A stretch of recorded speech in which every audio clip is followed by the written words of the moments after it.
you for joining me for this week's leadership success tip. I'm going to talk about don't play the waiting game. Have you ever waited on things to get better, but they didn't?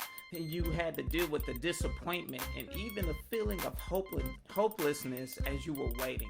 What I want you to do as a business leader and as a school principal or a team leader or wherever you're leading is to not play that game. Because that kind of game would do a couple of things. It'll stop your creativity. It'll steal your hope and trade it for hopelessness.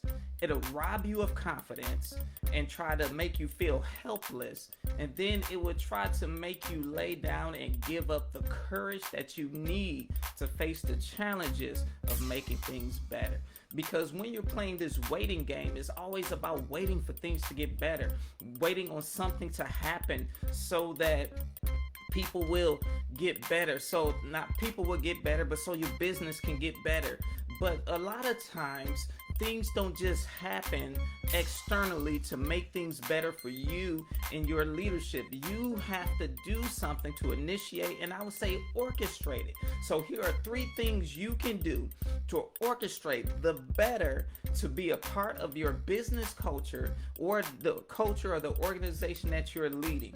Here they are. Number 1, you have to identify the gap. You hear me talk about this a lot. You cannot make changes. You cannot make shifts. You can't make improvements if you don't know where the gap is between where you are and where you want to go. Because there will always be a gap. Because as you continue to move forward, there will be a gap to that next level. Because you should never stop wanting to grow, never stop wanting to increase the amount of transformation you can bring to the people you serve. So the first key, the first thing to orchestrate is to identify that gap between where you are and where you want to be, or where you are and that next level. Number 2, look at your resources.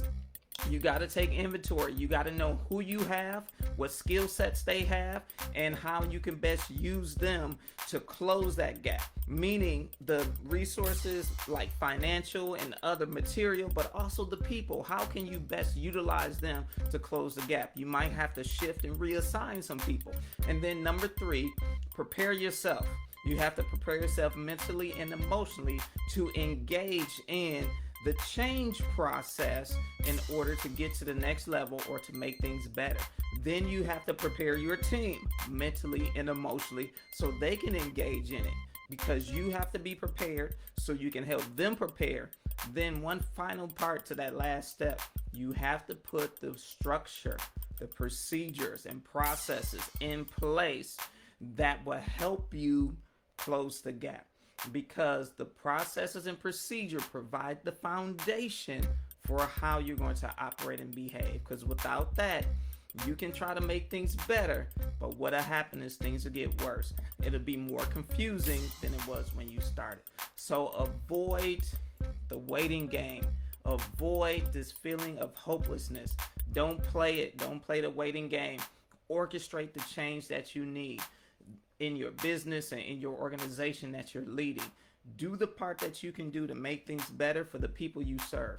Now, if you need help with that, if you need an outside ear, someone with an outside perspective, but also an outside clear vision, go ahead and reach out to me. Because these 3 things may sound simple, but it can be more complex. You can have multiple things going on.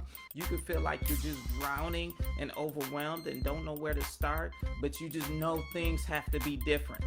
And I'm going to tell you, if you reach out to me, I want to hear your specific situation, because every business is different. But I'm not going to just help you make things different. I'm going to help you make it better. All right? So that's it for this week. I want you to lead like a champion. I want you to be successful. And those of you who have been hit by the winter storm at the time of this recording, be safe. Have a good one.